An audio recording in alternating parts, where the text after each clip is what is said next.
شام کے 5 بجے ہیں۔ السلام علیکم، یہ ریڈیو پاکستان ہے۔ آصفہ محفوظ سے خبریں سنیے۔ اہم خبروں کا خلاصہ۔ وزیراعظم نے کہا ہے کہ خصوصی اقتصادی زونز کو فعال بنایا جائے گا جہاں تمام خدمات فراہم کی جائیں گی تاکہ قومی برآمدات کو فروغ دیا جا سکے۔ وزیر توانائی نے کہا ہے کہ پاکستان روس کے ساتھ مختلف شعبوں میں دو طرفہ تعلقات کو بہتر بنانا چاہتا ہے۔ پاکستان نے بھارت سمیت تمام ہمسایہ ملکوں کے ساتھ تعاون پر مبنی تعلقات کو فروغ دینے کی خواہش کا اعادہ کیا ہے۔ پاکستان اور زمبابوے کے درمیان تیسرا اور آخری T20 کرکٹ میچ بلاوایو میں جاری ہے۔ اور اب خبریں تفصیل کے ساتھ۔ وزیر اعظم شہباز شریف نے بلوچستان کے سرحدی اضلاع میں روزگار کے پائیدار مواقع پیدا کرنے کی ہدایت کی ہے۔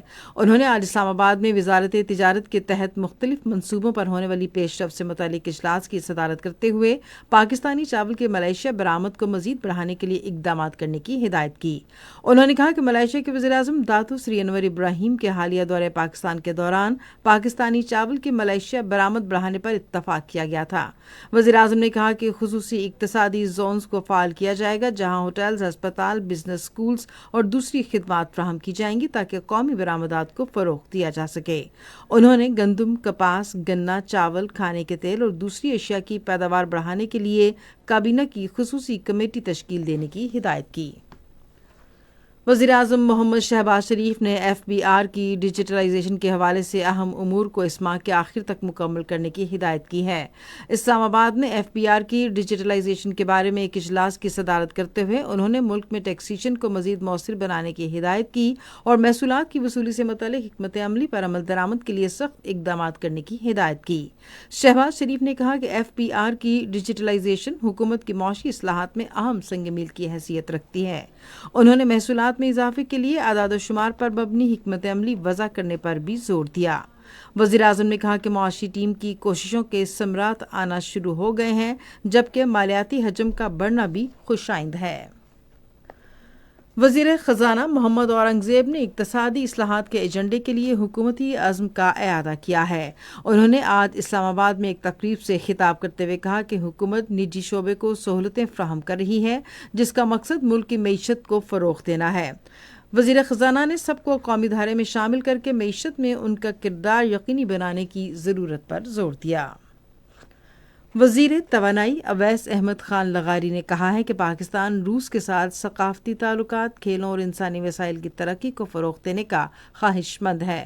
انہوں نے روس کے ذرائع ابلاغ کو انٹرویو دیتے ہوئے بتایا کہ پاکستان اور روس کے درمیان مارچ سے آزمائشی مال بردار ٹرین چلائی جائے گی۔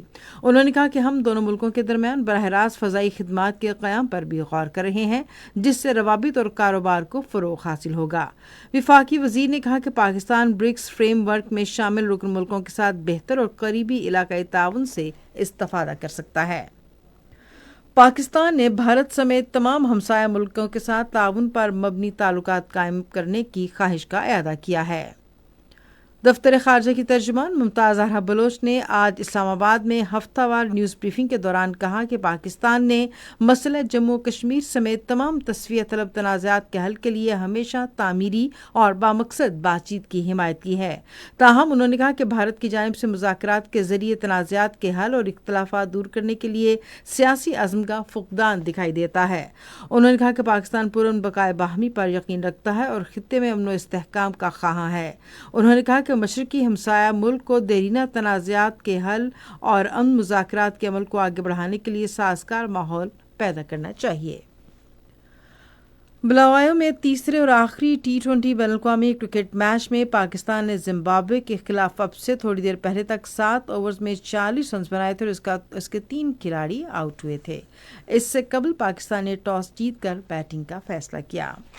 اسی کے ساتھ خبریں ختم ہوئیں۔ مزید خبروں اور تجزیوں کے لیے وزٹ کیجیے ہماری ویب سائٹ radio.coe.pk اور فیس بک کے link radio Pakistan news official پر براہ راست ویڈیو اسٹریمنگ بھی ملاحظہ کیجیے۔